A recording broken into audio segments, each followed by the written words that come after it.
The Dark Scrolls.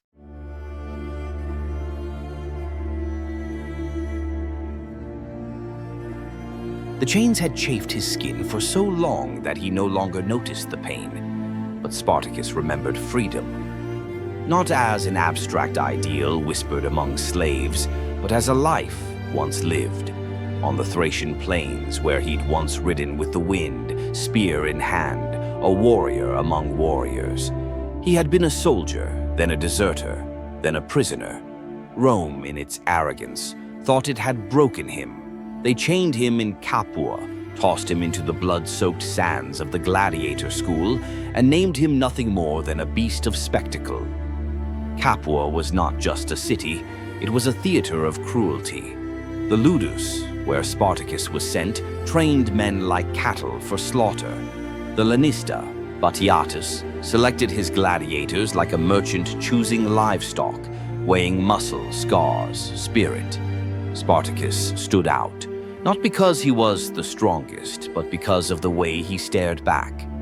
There was something in his eyes, quiet and calculating, not of a man resigned to die, but of one measuring time.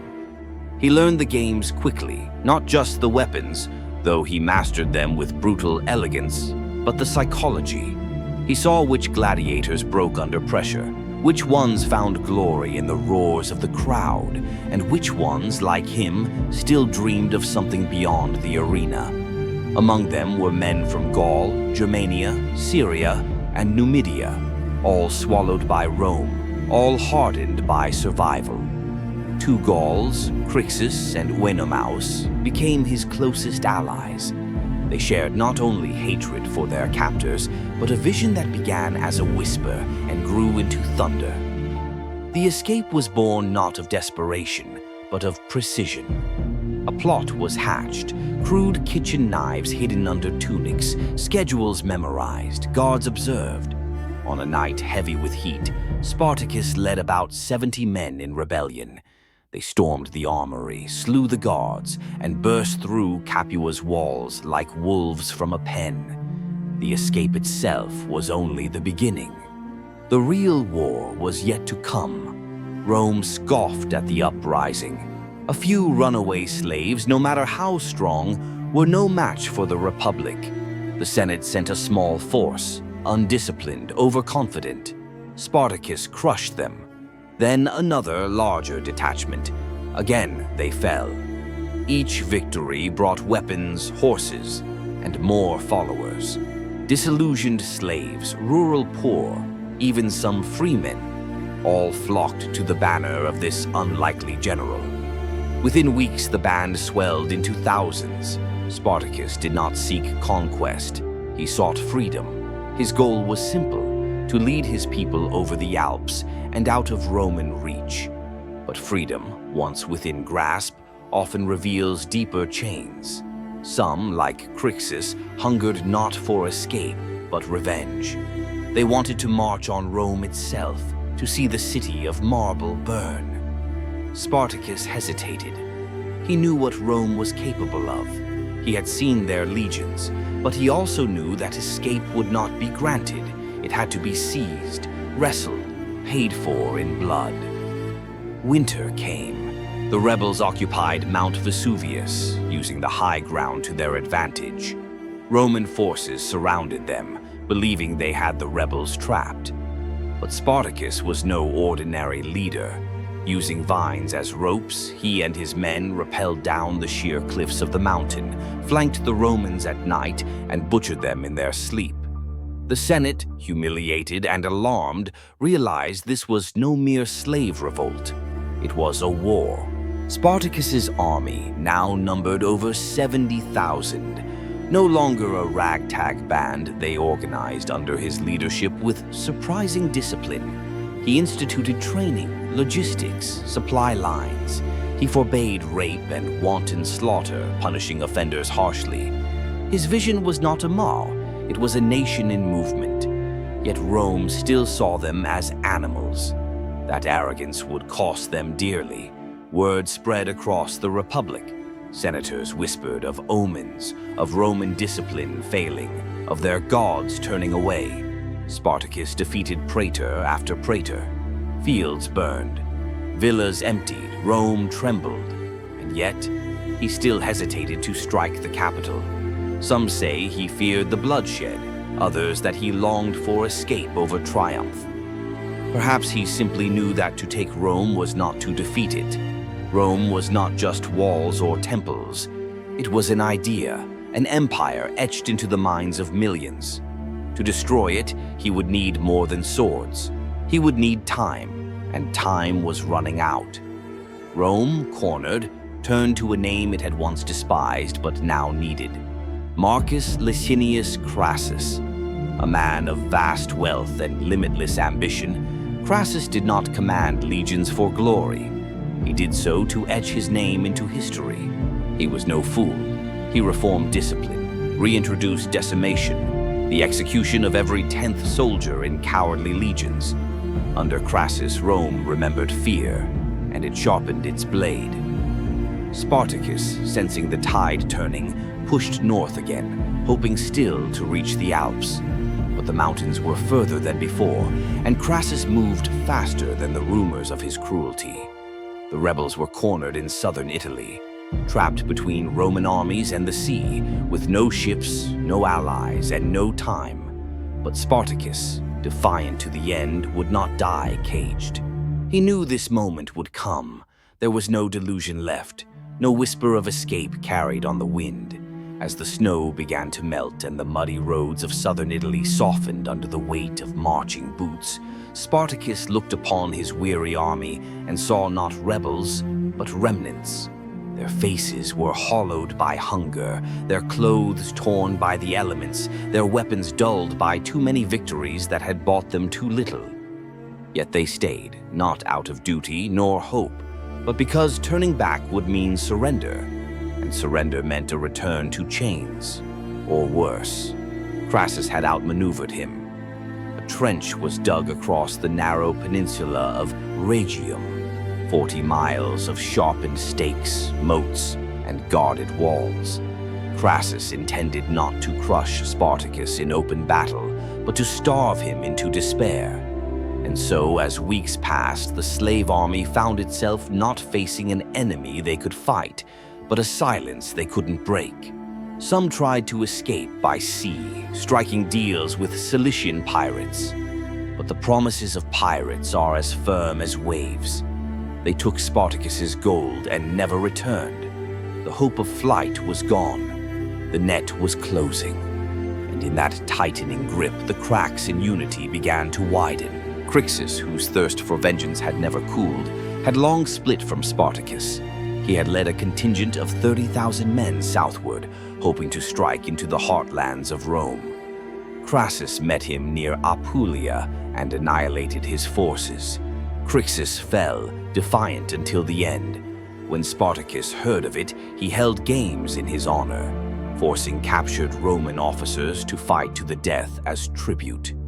It was a moment of fury, a glimpse into what Spartacus might have become had he followed the path of vengeance instead of vision. But now vision seemed pointless.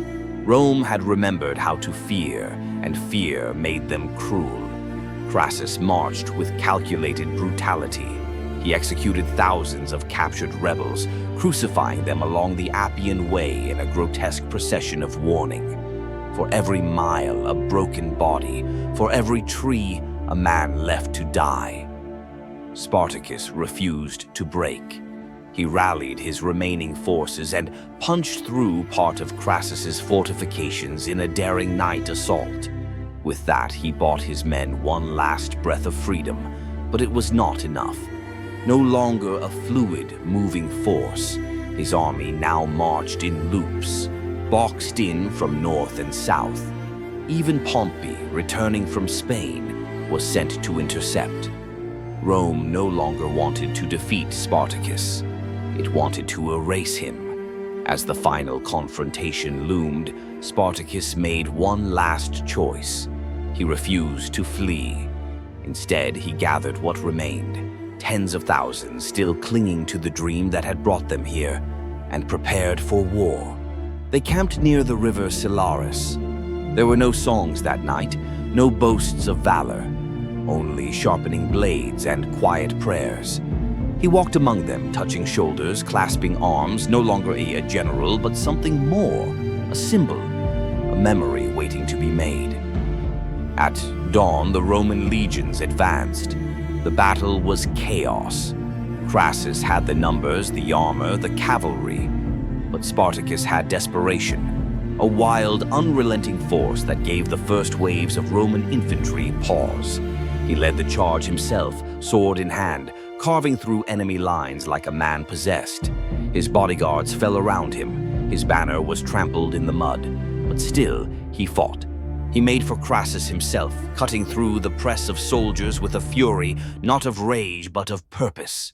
He did not reach him. A spear pierced his thigh. Another cut across his ribs. Still he rose. Still he swung. When he finally fell, it was not to surrender. It was to silence. His body was never found. Crassus claimed victory and Pompey claimed credit. The Senate celebrated. The streets of Rome lit with torches and garlands. But among the people, a whisper began. Not of rebellion, but of a man who had dared to say no to Rome, and almost made it matter. Along the Appian Way, 6,000 crucified bodies lined the road. For miles, the dying swayed in the wind, their faces twisted not just in agony, but in defiance. No tombstone bears Spartacus's name, no statue honors him in Roman marble, yet his shadow stretched farther than most emperors ever dreamed. He had begun as a nameless slave. He died as a legend.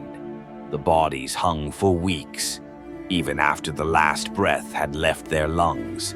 The crucified rebels continued to speak, not with words, but with the sheer weight of their presence. Travelers along the Appian Way turned their faces. Children were hushed when they asked, and merchants rode faster past the rows of sagging corpses. Rome thought this spectacle would bury Spartacus's name in shame and fear. Instead, it lit a fire in the corners of the Republic's conscience, however faint, however fleeting. Crassus stood among his soldiers, surrounded by silence, not cheers. He had won, but it did not feel like triumph. He was not embraced as the savior of Rome. The Senate begrudged him, and Pompey, with his usual opportunism, returned from Hispania just in time to claim that while Crassus had defeated the slaves in open battle, it was he, Pompey, who had finished the war. Crassus fumed. His reward was cold recognition, his ambition dulled by politics. For all his power, he could not erase the simple truth that Spartacus had stolen something from Rome. Not its armies or its lands, but its invincibility. The survivors, those who had hidden, scattered, or surrendered, faced fates as varied as they were grim. Some were sent back into bondage, others sold to provinces as labor.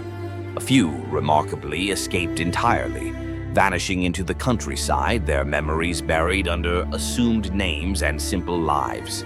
But even in those remote hills, stories persisted. Tales of a man who had once made Rome tremble, a man who stood against the impossible. For years after, soldiers spoke of him in hushed voices, not in mockery, but with a kind of awe. He was not a general, they said, but he outwitted generals. He was not a king, but commanded armies. He had no country, no senate, no god behind him. Only a burning desire for freedom and a mind sharp enough to turn farmers into fighters. Crassus, for all his might, would eventually meet his own gruesome end. His later war with the Parthians would go disastrously. At Carrhae, in the east, he would be betrayed, defeated, and captured.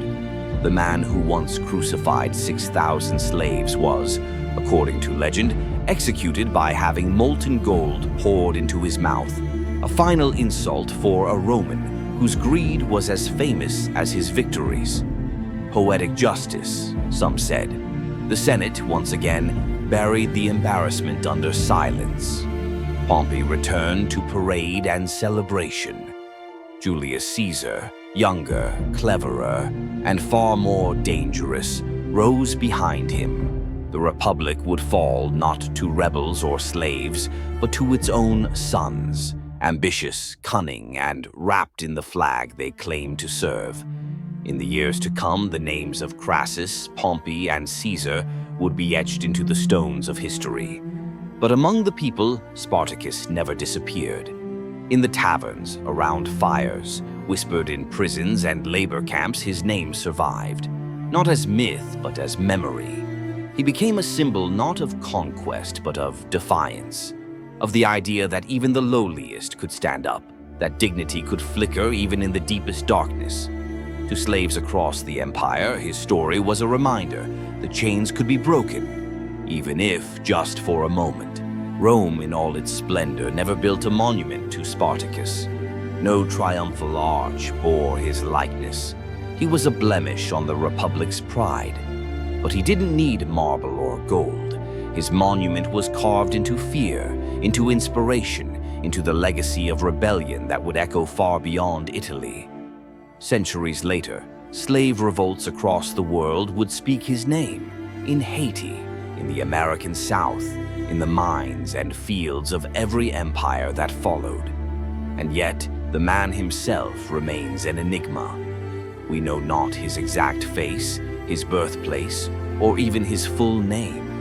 Only that he fought, that he rose from chains, that he led not for power, not for riches, but for something as dangerous as it was noble, freedom. That is why Spartacus terrified Rome. Because in him they saw not just a rebel, they saw a reflection of what they feared most. A world where the oppressed remembered their strength. A world where Rome's might could not silence truth. And in that terrifying moment, when legions fell and cities burned, Rome was forced to remember what it meant to bleed. He died without a grave, but not without honor. He died surrounded by enemies, but not alone. He died as a slave, but lived, even if briefly, as something Rome had no word for: free. Thanks for watching. Subscribe for more.